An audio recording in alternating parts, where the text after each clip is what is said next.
How you see your life and the world around you defines your perspective.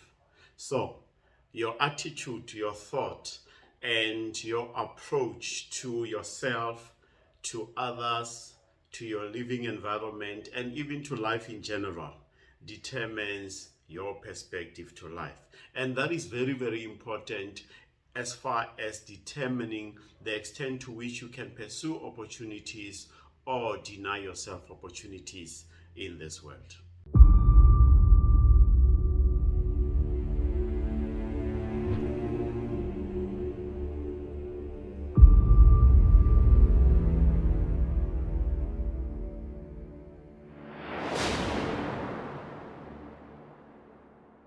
My name is Botaki Shalile from Dreams Made Possible, and please subscribe on the link so that we are able to grow this community of dreamers. Let's look at the subject of perspective. Perspective really is very, very important. As I indicated earlier about how you relate to yourself, how you relate to others, your environment, and even life in general. But without wasting any time, let's jump into the first aspect. Perspective determines how you interact with yourself. Everything starts with yourself. Have you ever imagined and have you realized actually when you wake up, most of the time you look yourself in the mirror? When you go out of your shower or out of a bathtub, definitely you go into the mirror. But for some people, when they get into their car driving to work, they will constantly look themselves in the mirror to see if they still look the part. They get to work, they get out of their car, and before maybe they step into their office, they go directly to the restroom and they look themselves up into the mirror. So there is something about the mirror. And the thing about the mirror is that it reflects you back. And that is the important aspect of how you see yourself. But looking yourself in the mirror is just one surface aspect of it. The deeper element of looking yourself in the mirror is the realization that the mirror cannot go beyond the skin. So that is where you need to go beyond the skin to look deep inside yourself so that you can deal with your fears, your doubts, and anything that might have hurt you, for example, in the past. The reason I'm saying this is because the life experiences, bad or good, are what determines how we look at life and the perspective we adopt going forward. The most important thing is, as individuals, how do we start to process all these experiences and what do we make of these experiences? But unfortunately for some people, because of what they have gone through, they have practiced over and over to look at themselves as failures, to a point that when they go and look themselves in the mirror, they just see a failure. And that is the perspective that they have of themselves. And this affects how they show up to the world and how they go about to pursue their goals. So it's important that as an individual, you stand up and have this conversation with yourself and ask yourself, what is it that I'm seeing in this mirror? What are the thoughts that are coming when I look at myself? Do I see a confident person who says, I believe in myself? Or you say, no, I don't believe in this individual that I'm looking at. Because if you don't believe in this individual, let me tell you, for everything that you need in this world, you need this individual that you see in the mirror. Do you even go to an extent that you say, I don't see myself in this mirror, which is a question of validation. Because the more you continue to look for validation outside, you are going to suffer. So you need to see yourself as somebody that is able, that is capable, and that says, I've got this life, and I will be able to change how I see the world. So it starts with you. It will never start with other people. Everything starts with you as an individual. So I'm challenging you to stand up and ask yourself, when you look at the person in the mirror, to say, what are the qualities, what are the strengths that I'm bringing to the world? Because these qualities I have been given. How am I honing these qualities so that I can show up better in the world, so that I can perceive and see myself differently and go out and do the things that I'm supposed to do as an individual? So Expanding your perspective starts with how you see yourself. And that is where the biggest job lies. It starts with you. I would recommend that you don't move to other parts before you work on this individual that you see on the mirror. But like I said, not only the image that you see in the mirror, but go skin deep and try to find out your fears, your doubts, your motivations, because that is where what drives us to do the things that we do. Until you have dealt with those motivations, your fears, your vices, all of those things are going to change the perspective that you have about yourself and how you show up into the world. Let's look into the second part, which is perception determines how you interact with others. I strongly believe that all of us as human beings, we are hardwired for connections. For us to do something meaningful out of the world, we need to connect with others. You need to connect with your friends, your brotherhood, your sisterhood, your community, so that you can be able to impact others differently. But the question is, how do you view other people? And let's make an example. Let's say you are a leader in an organization and you hold a certain demeaning perspective about women. Obviously, my example is that of a man. You hold a different view about women, and you regard women as belonging into the kitchen. How do you think you're going to build unity and cohesion within your team? How do you think you're going to give women who are deserving the opportunity to lead projects in your team? And that might not even happen because you might not even recognize the gift and the talents that they have. So, what is your view to people that are different from you from a gender perspective, as an example? What is your view? What is your perception about people of a different race?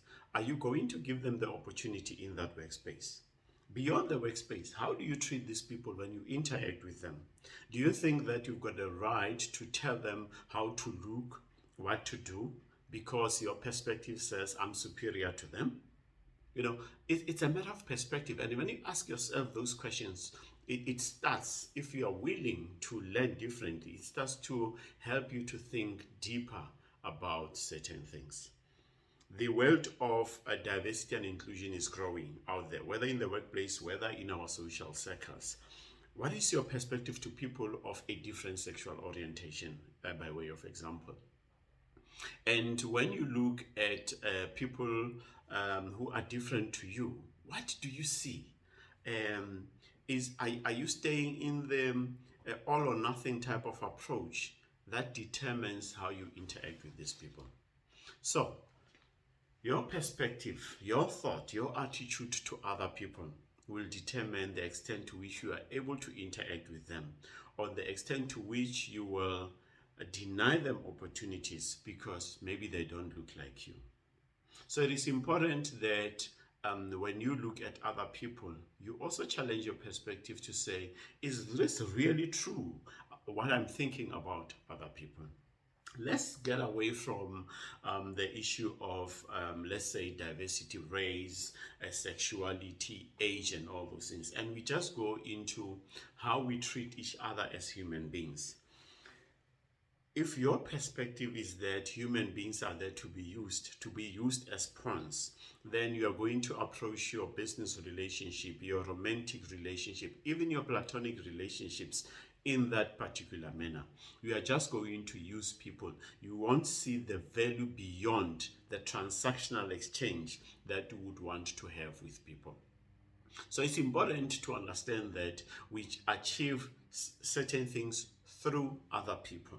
But achieving things through other people does not mean that those people should be abused. What it simply means is that they've got their strengths, you've got certain weaknesses, and they balance you. You've got certain strengths, they've got certain weaknesses, and you balance each other in the process. So it's all about how you exchange hands as individuals so that you can grow together. So I'm challenging you to stand back as far as this perspective is concerned and say, what is my definition of human interaction? What is that mutual beneficial benefit that you get out of relationship if you treat people as people. And what does it mean to you if you just maraud over people and concerned about climbing the ladder while you leave corpses? Those questions probably will help you to change your perspective as to how do you see other human beings. Are you able to walk the journey with them so that everyone can benefit in the process? Because let me tell you, in this journey of life, you are not going to be alone. You will need the very same people that you might not have wanted to work with before. And let me make you an example. I was talking to a person who's closer to me, and he was telling me that some of his cousins did not speak to one of their aunts for a long time because as children they decided to be mingled into the feud between parents. Long story short, a years later, probably 20, 30 years later, the parents passed on and they were left with this aunt. Your guess is as good as mine. Now, the very person that they did not like was the very person who was the last woman standing. And they had to go to her and to rely on certain things for guidance, cultural advisors, advice about life. So that for me was a demonstration that the people that you think you are shunning in this life are the very people that you will need and you will come back to, and you will have to remain humble and admit your mistakes so that you can take these relationships going forward. So your perspective about other people is very, very important.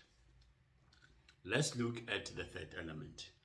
What is your perspective with regard to the environment in which you stay?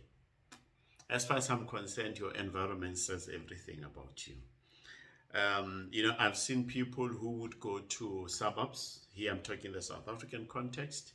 And they would have drinks, for example, in their cars. And they would put these cans and containers in their car. But immediately as they drive into the township, then they throw those outside through the window of the car.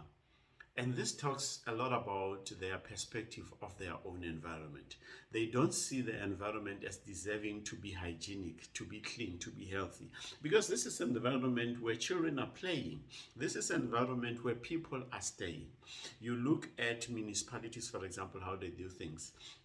They might rush to go to the suburbs and deal with the drain, the problems of the drain, so that the sewage does not run through the streets. But when they go back to the township, they can leave those like that for months and months on. And this is where the children are playing.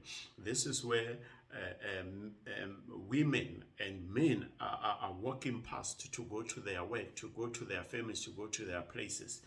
So this just shows the perception and the perspective that people have about their environment. When you go into your own space where you stay, does it look habitable? Is it something that will help you to refresh your own mind? I'll give you another example. I've seen on social media the commotion between landlords and people who rent their places. And I've seen people who do not take care of the environment where they are renting because it is not their property. But at the end of the day, as long as you are staying in that property, it is your property. Because people who are visiting you there are not visiting the landlord, they are visiting you. It's a reflection on you. So, what is your perception generally? I'm just making those examples. You can make many examples as you like to jog your own memory. I would not like you to think of the environment being only those examples that I've given. Think about it. When you look at your environment, what message is it communicating back about you? And also look at it in the holistic, broader terms, because the ecology and the environment within which we stay are going to influence future generations going forward. Are we just wasting water where we stay and we don't care about the taps overflowing into the streets? What does it mean for that water that is just going to waste? Because we know the challenges about water as as an example. So your environment is very, very important, and it communicates something about you. Do you take care of the environment where you stay, where you sleep, where you study? Is it cluttered? Because physical clutter also clutters your mind. So it's important that you take care of your environment and ask yourself, what type of environment are you looking for that is going to energize you, that is going to motivate you and inspire you to do things out there? Let's look at the fourth element, and that is the perception that you have with regard to life in general. Are you angry towards life? Do you see life as a gift? It is all a matter of perception. Because once you see life as as a gift, then you treasure it and you do things that are right, things that are morally upright, things that are going to also impact other people in the most positive way. But also you see possibilities. You see the opportunities to grow yourself in this process because you treasure life and you respect life for what it is. And once you start to respect life, you start to respect other people, because by respecting life, you have already respected yourself. You start to respect your own environment. But if you don't respect life, it's true that you are going to do things that are also going to shorten the very life that you have been gifted with. So, what is your view? What is your perspective towards this life generally that you have been given? Is it something that you treasure? Is it something that you protect? So, my friends, perspective is quite important. It starts with you. Learn to appreciate what you see in the mirror and what is beyond your skin. Learn to appreciate the people that you work with, the people that you interact with, so that you can live together in your diversity and your uniqueness whilst you're building something greater together. Learn to respect the environment within which you stay, so that the environment can feed back to you and can also help the other generations that are coming.